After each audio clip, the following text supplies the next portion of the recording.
Hello everyone, welcome back to our channel physics with Mamta. आज हम एक क्वेश्चन डिस्कस करेंगे जो क्लासिकल मैकेनिक्स से पूछा हुआ था पीजीटी स्क्रीनिंग 2023 में कंपाउंड पेंडुलम के बारे में, कि हमें क्या निकालना था कि उसका time period of the compound pendulum and deduce the compound pendulum into the simple pendulum. ये हमारे पास क्वेश्चन था।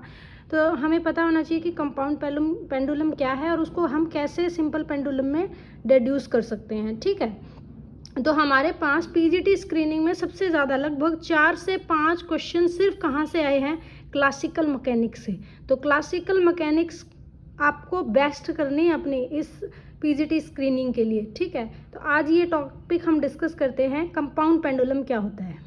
कंपाउंड पेंडुलम, सिंपल पेंडुलम क्या होता है, वो पेंडुलम जो क्या करे, सिंपल हार्मोनिक मोशन करे। सिंपल हार्मोनिक मोशंस कैसे होते हैं, जिसमें हमारे पास जो फोर्स होता है वो डायरेक्टली प्रोपोर्शनल किसके होता है, डिस्प्लेसमेंट ऑफ द बॉडी। जो हमारे पास पेंडुलम होगा वो कितना डिस्प्लेस हो रहा है अपनी मीन पोजीशन से, उसके डायरेक्टली प्रोपोर्शनल होता है फोर्स। ऐसे मोशन को हम क्या बोलते हैं, सिंपल हार्मोनिक मोशन। और जो ऐसे मोशन करता है वो बॉडी कौन है, सिंपल पेंडुलम।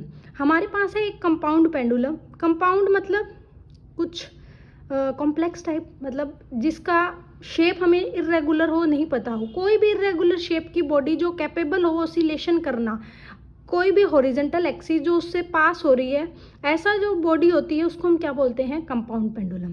तो मैंने यहाँ पे 2 सिचुएशंस बनाई हुई है। ये कोई मेरे पास इरेगुलर रिजिड बॉडी है। ठीक है, हमें पता है ना किसी भी रिजिड बॉडी में एक पॉइंट क्या होता है, सेंटर ऑफ मास, जहाँ पे उसका टोटल पॉइंट क्या करता है, टोटल मास क्या करता है, लाई करता है। ठीक है, तो मैंने क्या लिखा है, ये एक हॉरिजॉन्टल एक्स एक्सिस है जिसके अक्रॉस ये जो कंपाउंड पेंडुलम है ये क्या कर रहा है, ऑसिलेशंस कर रहा है।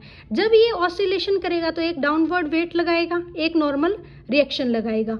तो हमारे पास क्या होगा, 2 तरह के फोर्सेज होंगे, एक नॉर्मल रिएक्शन और एक डाउनवर्ड वेट। ठीक है, ये एक्सिस है जिसके अलोंग ये क्या कर रहा है, ऐसे ऑसिलेट कर रहा है। ये जो हॉरिजॉन्टल एक्सिस है ये, और ये इसका क्या है, सेंटर ऑफ मास या सेंटर ऑफ ग्रेविटी। ठीक है, अगर मैं इसी सिचुएशन को ऑसिलेशन की फॉर्म में देखूं कि जब ये ऑसिलेट कर रहा है तो कुछ ना कुछ थीटा एंगल से ऑसिलेट कर रहा है, तो मान लिया एक थीटा एंगल से ऑसिलेट कर रहा है। इस पे नॉर्मल रिएक्शन का ज़्यादा यूज़ नहीं रहेगा क्योंकि ये नॉर्मल रिएक्शन कोई टॉर्क प्रोड्यूस नहीं करेगी। हमें पता है जब भी कोई रिजिड बॉडी रोटेशन मोशन में होती है तो हम वहाँ पे फोर्स नहीं, किसकी बात करते हैं, टॉर्क की। और टॉर्क होता क्या है, फोर्स इंटू परपेंडिकुलर डिस्टेंस। तो ये आपके पास जो थीटा एंगल है वो क्या है, एंगल ऑफ ऑसिलेशंस। अगर मैं सेंटर ऑफ ग्रेविटी से, हमारे पास ऑसिलेशन कुछ इस तरह से हो रहा है, डाउनवर्ड एक वेट लग रहा है, तो यहाँ गया, फिर मीन पोजीशन से डायरेक्ट एक्सट्रीम पोजीशन से वो मीन पोजीशन पे आया। ठीक है, तो ये जो डिस्टेंस है, स्मॉल डिस्टेंस जो ये कवर कर रहा है, ये आपके पास क्या है, BC। और ये जो लेंथ है पॉइंट S से C के बीच में, ये आपके पास क्या है, D। ठीक है, ये परपेंडिकुलर डिस्टेंस क्या है, D, ये एंगल क्या है, थीटा। तो अगर मेरे को इस BC की वैल्यू निकालनी हो तो BC क्या आ जाएगा, D ऑफ साइन थीटा, क्योंकि हमारे पास ये एंगल क्या है, थीटा। तो इस ट्रायंगल से निकाल सकते हो ना आप BC की value, that should B D sine theta. ये मैंने क्यों निकाली, क्योंकि ये BC क्या है एक्चुअली में, परपेंडिकुलर डिस्टेंस। और मैंने बताया था कि टॉर्क क्या होता है, फोर्स इंटू परपेंडिकुलर डिस्टेंस।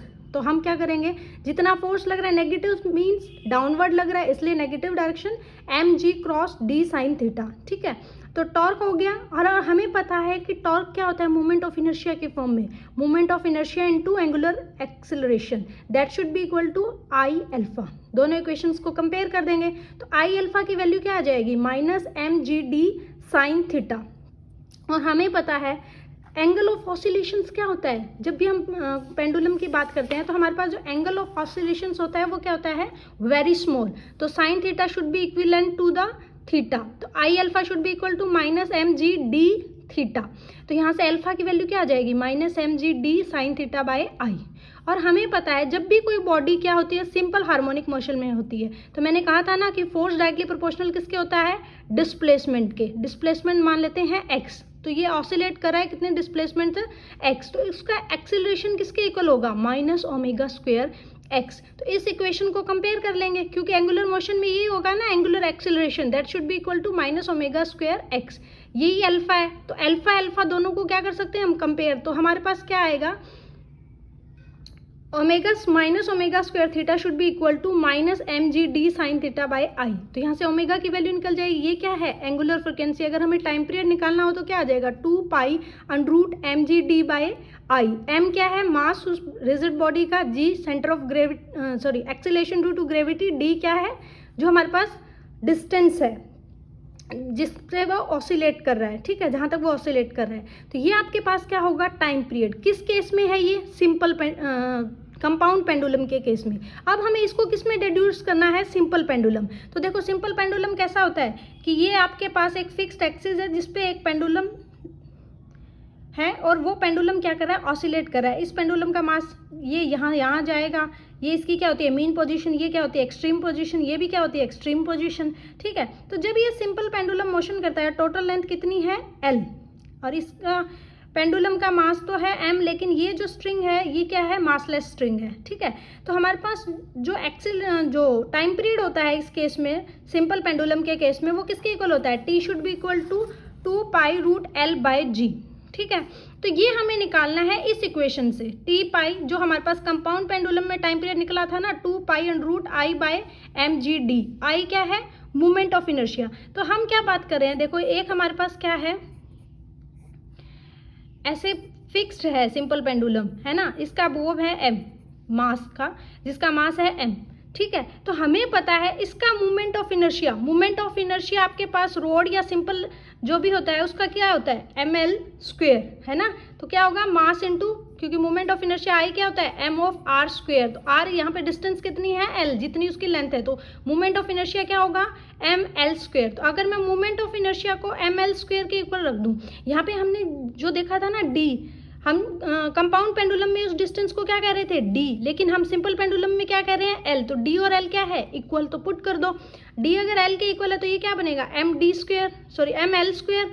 तो यहाँ पे क्या बनेगा? mgl। तो यह जब आप कैंसिल करोगे तो आपके पास क्या बनेगा? Time period should be equal to 2 pi root LG। ये क्वेश्चन 10 मार्क्स में पूछा हुआ था पीजीटी स्क्रीनिंग में। और क्लासिकल मैकेनिक्स मोस्ट